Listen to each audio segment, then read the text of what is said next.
365 videos, and today is the last day. I'm really excited. Let's get into it.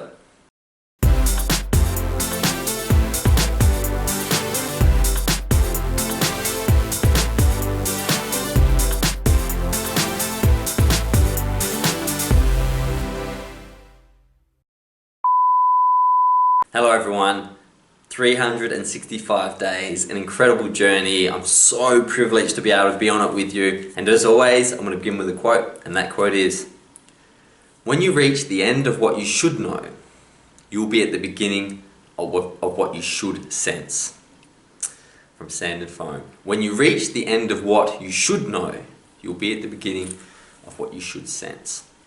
Now, a lot of the stuff we've talked about was, yes, intellectual, but a lot of it was simply about getting back into touch with your true intelligence. And that's what we've really had. 365 days of reminding us, not forgetting, that our DNA, our bodies, we're here. The universe has been here for 14 billion years and we're doing a good job. You know, we're working through it. It's really positive. And though sometimes society needs some tweaks, you are at the center of it and you can change your reality immediately by going back to the lessons from these videos.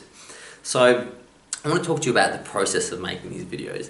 So, I don't know if it's been done before, one video per day, but if it hasn't, I know why. Because it's tough, right? You know, I'm not trying to high-five myself, but ultimately, the editing, the recording, the scripts, the concepts. So many people said to me, there's not 365 topics in the world. Well, there is, you just got to find them. There's something that kept me going, and it was the amazing feedback by email I get from so many incredible people who really understood what this was about. It was about connection. It was about love. It was simply about creating a platform in which we can spend 10 minutes a day thinking about what will make us happy. Ultimately, it was aired on South Australian television in my home state, and I found that just incredible. And the feedback, once it hit television, the feedback just increased dramatically. It was on community TV, so my message wasn't changed or augmented. Obviously, this message is no good for commercial TV. When I talk about capitalism, or I talk about not watching the media, or buying certain objects, or becoming a minimalist, that's not going to fly. However, when it made community TV, the reach was increased and dramatically increased, and the amount of people who contacted me was fantastic, and it really motivated me. 1% better in compound interest. Now, if you think, and I know from the feedback I've got, and I know from myself from doing the videos, I think I've grown at least 1% a day. Just these little concepts of breathing, forgiveness, you know, whatever we've talked about, meditation, makes you 1% better. And if that's true, think about this. By the time we were at our 100th day, you could be twice as good as you were before, and that's how compound interest works. Every time you make yourself better, you're up on another step where you can learn more and more things and embrace more of the magnitude and multitude that the world has to offer. So a lot of people patted me on the back, and a lot of people said, you know, Brad, well done, but I was just a reflection of you that got up every single day. There was no difference between you and I. You watching the video, you were the observer, you were the object, you were the object and I'm the subject. We can switch at any stage. We are so more connected than we could ever believe. And if you think what I've done is a fantastic job, pat yourself on the back, because I'm a reflection of you, just in another body with a different set of circumstances. But we're all one. In a sum, we are a collection of the people we interact with. And I've been so lucky to meet so many new people. I was able to travel this year and meet fans in Barcelona, meet fans in China, crazy stuff like that, which has been really incredible. And I've become a better person from all the interactions I've had with the people that have been through this video series. I really believe that. And ultimately, I want to dedicate these videos to my daughter.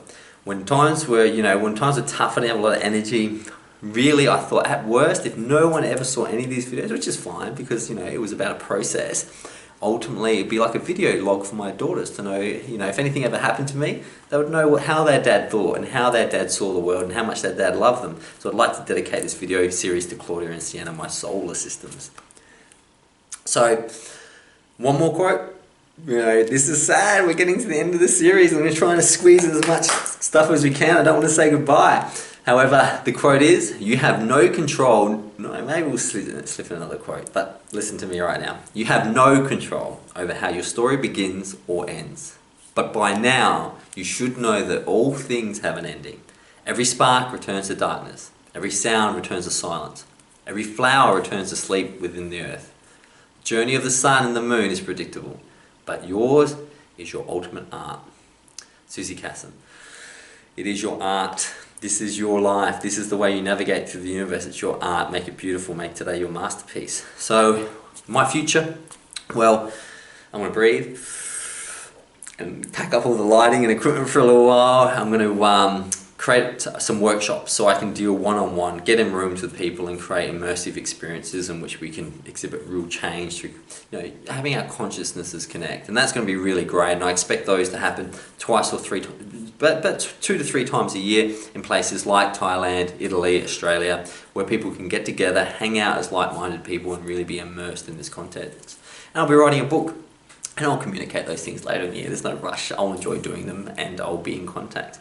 So what I really want to talk about here is who will be the 100th monkey. Now you remember the story, and I'll repeat it because we want to stick together for these last few minutes, about the monkey who was being observed by the Japanese, and these monkeys were on a collection of islands all around Japan, and they had been introduced to sweet potatoes. However, a lot of them hadn't eaten sweet potatoes because they found the peel repulsive.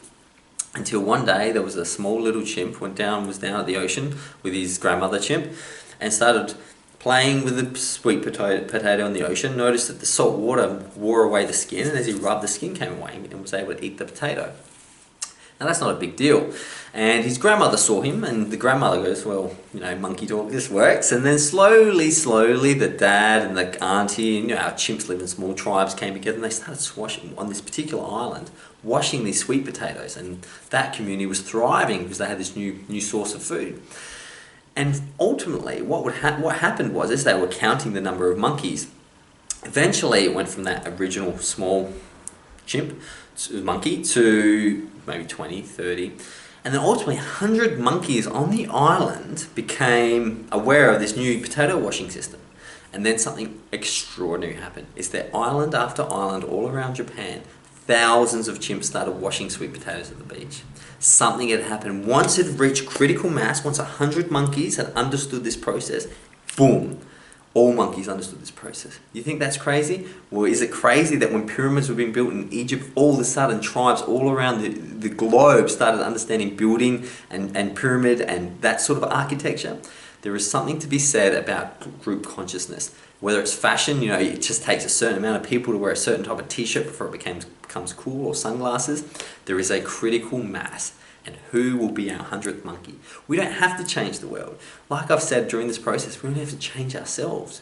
But if enough of us change ourselves, once we get to our 100th monkey, we will see huge changes. So don't despair. If you ever feel like you're the only person in the world putting time into yourself, meditating, looking for compassion and love, you're not. And even though there's not as many as we'd like, we don't need to convert everyone, because the group consciousness, the collective consciousness, has a way of reaching critical mass and changing everything, just when we thought it couldn't. So let's start looking for our 100th monkey. Start talking about these conversations. Start taking the things you've learned, and let's create 100 monkeys. And finally, before I say goodbye, I said I'm trying to slip in a few things here to keep the video going. One very last quote. There's been over 400 quotes from amazing people, and I'd like to thank all the authors of all the quotes I've used, who have all come into this planet and through experience really changed the world. The final quote: there are others, there will be others. Other heroes, other heroines, other prophecies to fulfill, other adversaries to despise.